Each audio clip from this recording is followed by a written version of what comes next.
اللہ تبارک و تعالیٰ کا لاکھ لاکھ شکر اور احسان ہے کہ اللہ تعالیٰ نے اپنی ساری مخلوقات میں سے ہمیں انسان بنایا جو اشرف المخلوقات ہے، اور انسان کو جو شرف ملا ہے وہ عقل اور سمجھ ہی کی وجہ سے ملا ہے۔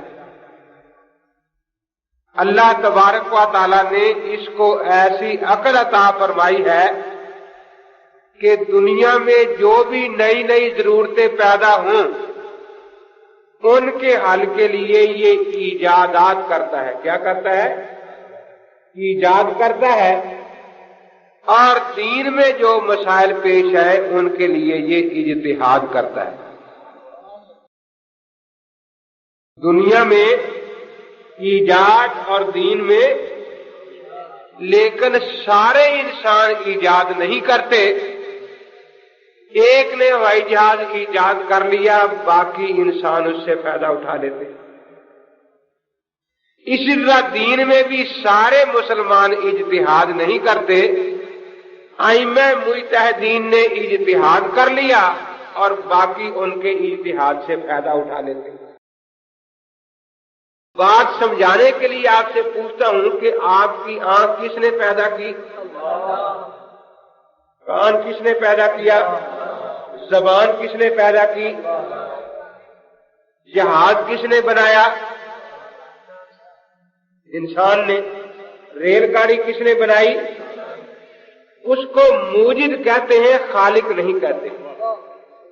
اس کو موجد کہتے ہیں، خالق نہیں کہتے۔ تو ایک انسان ایجاد کرے، باقی اس ایجاد سے فائدہ اٹھا لے، اور ایک تیسرا نکل آئے کہ نہ تو ایجاد کر سکے نہ فائدہ اٹھائے، جہاز کو توڑنے شروع کر دے۔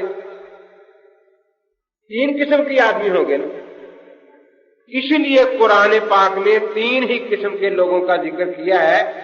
ایک وہ لوگ ہیں جن کو قرآن کبھی اہل ذکر کہتا ہے کہ جن کو دین خوب یاد ہے، کبھی اہل استنباط کہتا ہے جو کتاب و سنت کی تہ میں غوطہ نکال کر اس سے موتی لگا کر موتی نکال سکتے ہیں، کبھی ان کو اولو الابصار کہتا ہے کہ یہ صاحب بصیرت لوگ ہیں، کبھی ان کو قرآن فقہا کے لفظ سے یاد کرتا ہے لیتفقہوا فی الدین۔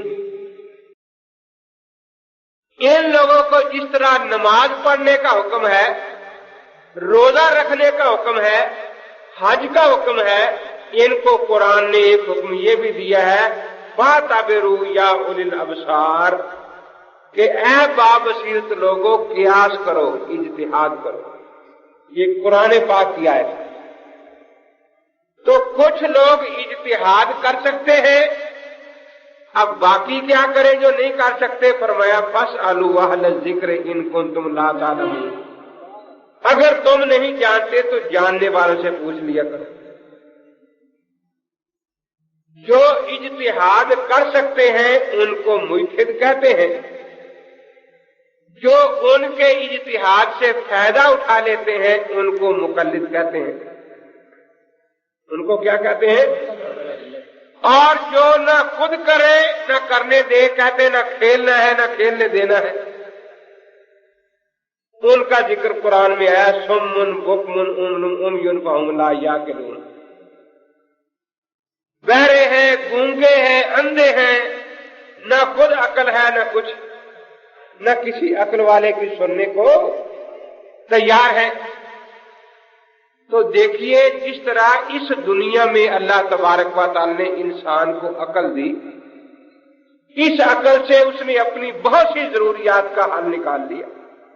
پیدا کسی چیز کو نہیں کیا، خدا کی ہی پیدا کی ہی چیزوں کو ملا کر ایک ایجاد کر دیا۔ اسی طریقے سے جب دینی مسائل پھیلتے ہیں تو ان کے حل کے طریقے کا نام اجتہاد ہے۔ اب یہ کہنا کہ بس جہاں اللہ نے جتنا پیدا کیا تھا وہیں ہی رہنا چاہیے، جتنا دیا اس سے آگے نہیں۔ ایک دوست بڑے فخر سے مجھے کہنے لگا کہ ہم تو جتنا اللہ نے دیا اس سے ایک بال برابر بھی ادھر ادھر نہیں ہوتے۔ اچھا عجیب آدمی ہے، تو میرے سامنے بیٹھ کر ایسی بات کر رہا ہے کہ کیا ہوا؟ میں نے کہا اللہ نے تجھے ننگا پیدا کیا تھا اور بھینس کو بھی ننگا پیدا کیا تھا، وہ واقعی آج تک ننگی پھر رہی ہے، لیکن تو انسانوں کے سیے ہوئے کپڑے پہن کے پھر رہا ہے۔ تو جہاں خدا نے پیدا کیا تھا وہاں تو بھینس ہے۔ پھر میں نے کہا جہاں اللہ نے گھاس اگایا وہ وہیں چر لیتی ہے، نہ اسے نمک کی ضرورت، نہ مرچ کی ضرورت، نہ لکڑیاں لانے کی ضرورت، نہ آگ تلاش کرنے کی، اور انسان کو 100 پاپڑ بیلنے پڑتے، بیلنے پڑتے ہیں یا نہیں؟ تو میں نے کہا کہ آخر انسانوں نے بھی اس دین کی حفاظت کے لیے، کس چیز کے لیے؟ حفاظت کے لیے اور اس کی تشریح کے لیے کچھ حصہ ڈالا ہے۔ دیکھیے یہ قرآن پاک ہے، کیا حضرت اسی طرح جلد باندھ کر دے گا تھے؟ جی نہیں نا۔ بخاری شریف میں حدیث ہے کہ جب مسلمہ کذاب سے لڑائی ہوئی جو منکر ختم نبوت تھا تو بہت سے حافظ اور قاری شہید ہو گئے۔ حضرت عمر رضی اللہ تعالی نے آ کر عرض کیا ابو بکر صدیق رضی اللہ تعالی سے کہ اس کو کتابی شکل میں بھی جمع کر دیا جائے، اور ابو بکر کیا فرما رہے ہیں؟ علماء حضرات موجود ہیں، میں وہ کام کیوں کروں جو اللہ کے نبی پاک نے نہیں کیا؟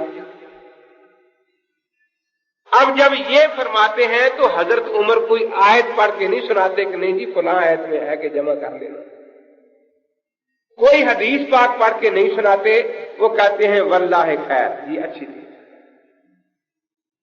بار بار جب یہی فرمایا تو ابو بکر صدیق رضی اللہ تعالیٰ فرماتے ہیں کہ پھر میرا سینہ بھی کھل گیا کہ اچھی تھی۔ اب اس میں جمع میں انسانوں کا دخل ہوا یا نہیں ہوا؟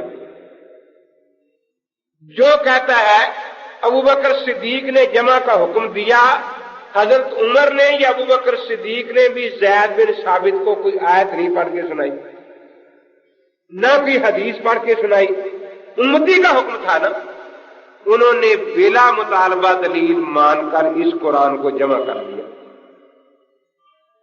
اب جو کہتا ہے تقلید شرک ہے اس کے لیے تو یہ قرآن پڑھنا شرک ہے، وہ وہی تلاش کرے جو پتوں پر لکھا ہوا تھا، ہڈیوں پر، وہ ان کا قرآن۔ اور اہل سنت والجماعت جو تقلید کو جائز سمجھتے ہیں، ابو بکر صدیق رضی اللہ تعالی نے جب یہ حکم دیا، کوئی آیت نہیں سنائی، کوئی حدیث نہیں سنائی، تو کتنے صحابہ نے اٹھ کر انکار کیا کہ ہم یہ کام نہیں ہونے دیں گے؟ کسی نے کیا؟ تمام صحابہ نے ابو بکر صدیق کی اس بات قول کی تقلید کی یا نہیں کی؟ ایک بھی غیر مقلد نہیں تھا۔ ہمیں کوئی نام بتا دیں کہ فلاں نے کہا تھا کہ میں جمع نہیں ہونے دوں گا قرآن، کسی نے کہا؟ کیونکہ اللہ کے نبی پاک نے جمع